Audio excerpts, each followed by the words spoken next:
What is the dumbest or most clueless customer you have ever dealt with? Story 1. I work in the print center at Staples. Some older lady brought in her laptop and asked if I could print an email off for her. She booted it up and proceeded to get angry because her internet wasn't working. I explained that she would need to connect to our store Wi-Fi to work. No, that was unacceptable and made no sense. She didn't have to do that at home, and started yelling at me that I did something to her computer to delete her internet. I hadn't even touched her computer at this point.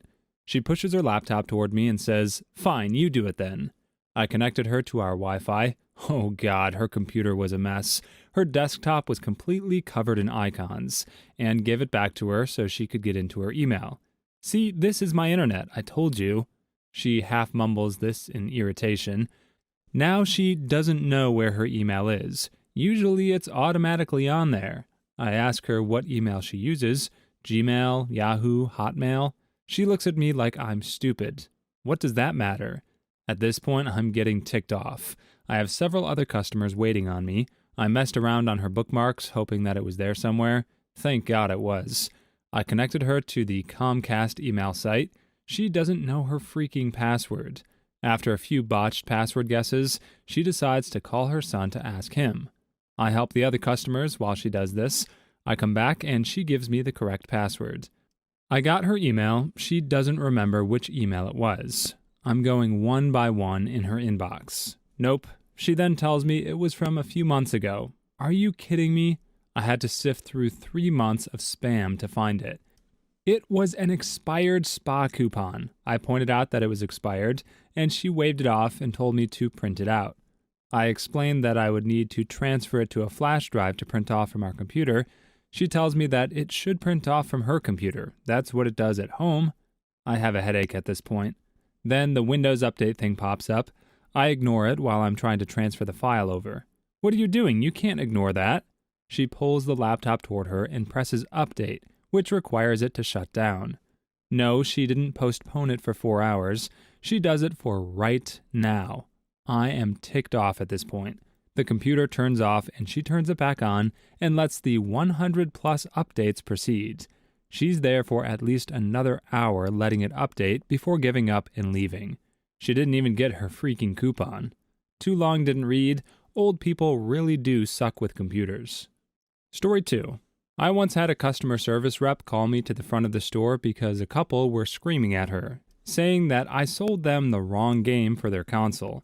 I went up to the front and they shifted their screaming back and forth between the two of us, but it was mainly directed at me because I was apparently a greedy salesperson who purposefully sold them a game that was incompatible with the Nintendo DS, that I had also sold them, just so I could roll around in my filthy lucre while cackling away at their misfortune.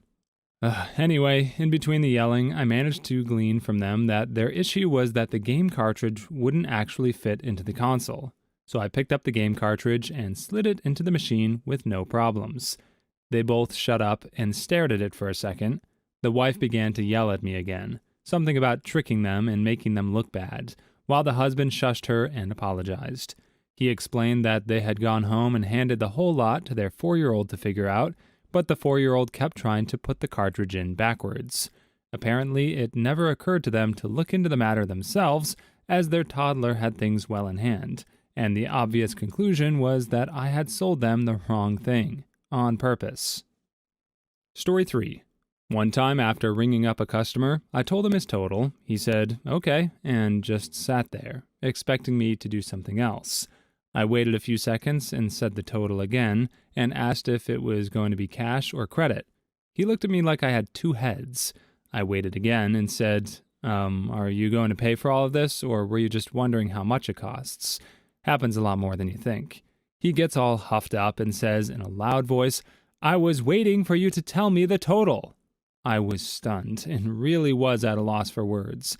Another customer behind him apparently got fed up and told him, "She's told you 3 darn times." He paid and booked it. As a former cashier myself, I really appreciate customers that call out the other customers for being stupid, because we were not allowed to. Story 4. This happened just the other day. 2 middle-aged women come up to my counter and order their drinks. After ringing them up, I tell them their total, and they tell me that they're going to wait for their friend to pay. Perfectly fine. I tell them their drinks will be waiting for them when they're ready. I finish making their order pretty quick and place their drinks by the register. 5 minutes pass, and they come up asking if their drinks are done yet. I said yes, just been waiting for them to pay, and they proceeded to flip out, saying how they were just planning on coming back and paying with their friends. So essentially, they wanted me to give them free drinks and trust that they'd come back to pay. I don't think so, crazy eye patch lady and co. I do not think so. Story 5. Well, it looks like I found the thread I'm going to be checking all day at work. In high school, I worked in a pizza place.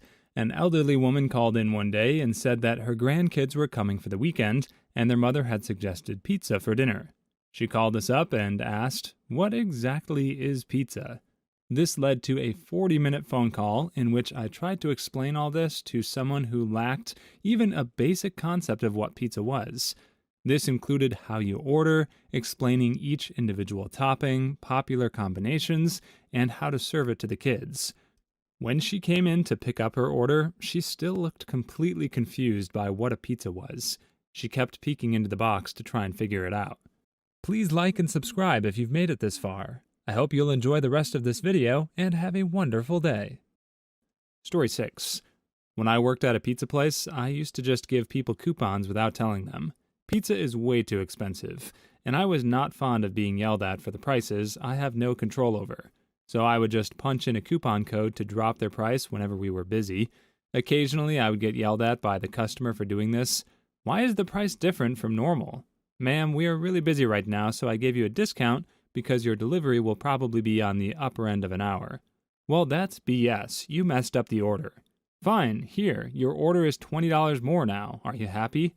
Then I would write in the hidden comments so people wouldn't be nice to them in the future. Story 7. Thank you for calling Starbucks. This is Jeff. How can I help you? Yes, where are you located? We are at the corner of Main and Magnolia. And where is that? Do you know where Main Street is? Yes. Do you know where Magnolia Avenue is? Yes. That's where we are. Well, I'm standing at that intersection and I can't find your store. Is it underground or something? Looks out the window and sees a woman who looks lost. Ma'am, turn to your left. Do you see a man in a green apron waving at you? Begins waving at her. Yes. That man is inside a Starbucks. Go there. That's not Starbucks, that's Quiznos. Ma'am, I'm very confident I'm in a Starbucks right now. You're not very helpful. Click. Story 8. One of my favorite Radio Shack stories. A gentleman came into my store and asked if we carried batteries. Yes, I said, we have hundreds. It's 4 o'clock. Do you have clock batteries? Certainly, sir. Did you bring the clock with you? I see a change in his face. Frustration is setting in. No, I didn't think to bring the clock. I figured you would know what kind of batteries clocks take. How many options are there? I'll just buy them all and return the ones that don't fit. After showing him our battery spinner, which held roughly 200 batteries, he said he would return with the clock at a later time. That is still probably the best job I've ever had. Story 9. Worked at Best Buy about 4 years ago for a summer. A lady came in insisting that her son wanted a PlayStation 3. Then she saw the Wii steering wheel and said, "That will work with the PlayStation, right?" I told her that the Wii is a different console made by a different company, so no, it wouldn't work.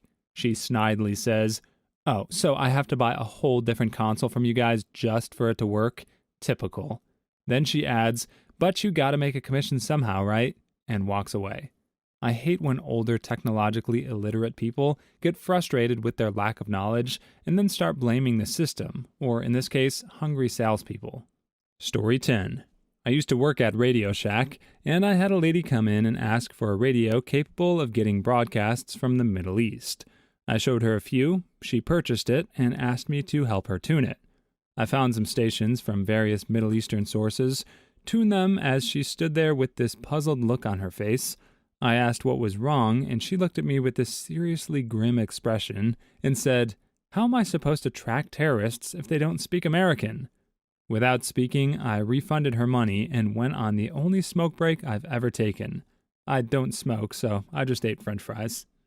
Story 11. I once had a customer bring back a laptop she bought the day before, claiming it was broken. She said it wouldn't open. I asked her if it was Windows not loading up or a program not opening.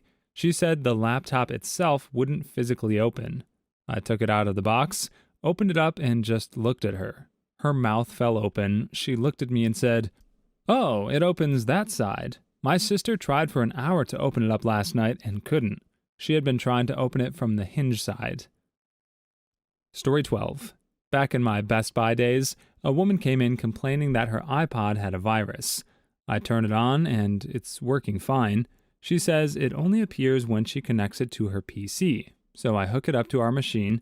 It connects and the do not disconnect message appears, complete with a red no symbol. There, that's the virus. What does that mean? It means your iPod only has 7 more days to live. It has eye cancer. I'm so sorry. Story 13. When working at Walmart Electronics around 8 years ago, I dealt with a sudden torrent of people returning wireless products. They were furious that these devices needed to be plugged in to charge. I had customers insisting that the other employees said their phone, keyboard, controller, etc. would absorb electricity from sockets as they walked around the house. We had to put up "wireless devices do not charge wirelessly" signs around the entire department. Story 14. Yesterday, while I was helping out in Best Buy, a woman approached me with a pink plastic phone case asking how many text messages it could store in an inbox. I said she needed to have a cell phone for that. She clearly did not understand. After about 10 minutes of trying to explain that the case was solely for style and protective purposes, I sent her over to the phone department and let them deal with her for the next hour. Story 15. I worked fast food and a customer wanted a cheeseburger, medium fry, and medium drink. I said, "Okay, I will ring you up a number 1 combo meal." This angered the lady, who told me that she didn't want the combo meal, just a medium drink, a medium fry, and a cheeseburger. I told her that it would be the same order, but this would save her money. But she got even more furious, so I politely punched them in separately. Story 16. Lady called in to tell me that her computer had been taken over by the Matrix. I asked her to move her mouse. "Oh my God, it's back to my normal desktop screen. What happened?" "Ma'am, someone installed a Matrix screensaver on your computer. Anything else I can help you with today?" Story 17. I didn't have to deal with it, but it was amusing listening to a waiter at an IHOP try to explain to a customer why they couldn't order never-ending pancakes to go. This guy thought he was a genius. "And they'll have to bring them to my house forever!" Story 18. Working at a bookstore, customer says, "Do you sell the Bible here?" Me, "Yes, we do. Which version would you like?" Customer, "The Bible." Me, "Yes, I understand. Which version?" Customer, "The one Jesus wrote." Story 19. If I install 32-bit Windows twice, will it become 64-bit? That conversation lasted 2 hours. If I watch the movie 300 twice, am I watching a new movie called 600? Please leave your stories in the comments. I'd love to make a video of them in the future. Also, don't forget to like and subscribe.